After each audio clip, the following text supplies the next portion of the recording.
वाला मजा रता वाला दिला जोगा जिया जोगा जिया डोह वाला कोनिया वाला फायदा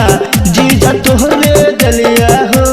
तोरा संगे सुतलिया हो जीजा पिया वाला मजा रता वाला दिला जुग जुग जिया हो जीजा पिया वाला मजा रता वाला दिला जुग जुग जिया हो डोह वाला कोनिया वाला फायदा जीजा तोरे दलिया हो तोरा संगे सुतलिया हो जीजा पिया वाला मजा रता वाला दिला जुग जुग जिया हो जीजा पिया वाला मजा रता वाला दिला जुग जुग जिया हो। अभी आप सुन रहे हैं नगछा से शिवानी रिकॉर्डिंग स्टूडियो का शानदार प्रस्तुत डीजे विकास मसियार सीतामढ़ी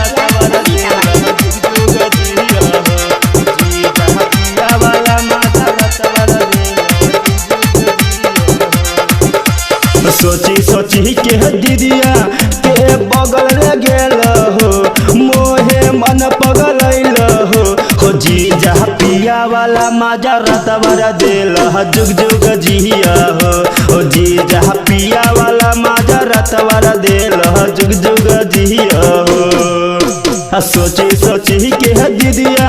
के बगल रे गेल हो मोहे मन पगल हो जीजा पिया वाला मजा रता वाला दिल जुग जुग जिया हो जीजा पिया वाला मजा रता वाला दिल जुग जुग जिया हो।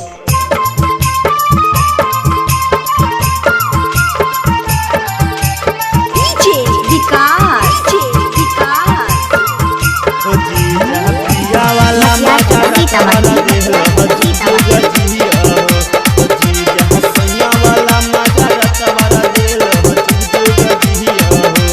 हो। कोनिए उम्र में है जीजा तू खिला देल पिज्जा हो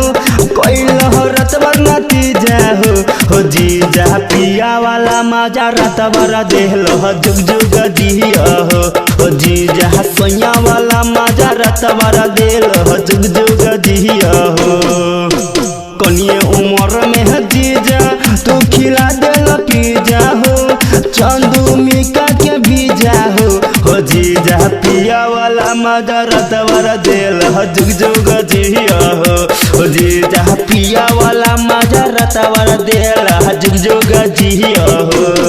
आप सुन रहे हैं नगछा से शिवानी रिकॉर्डिंग स्टूडियो का शानदार प्रस्तुत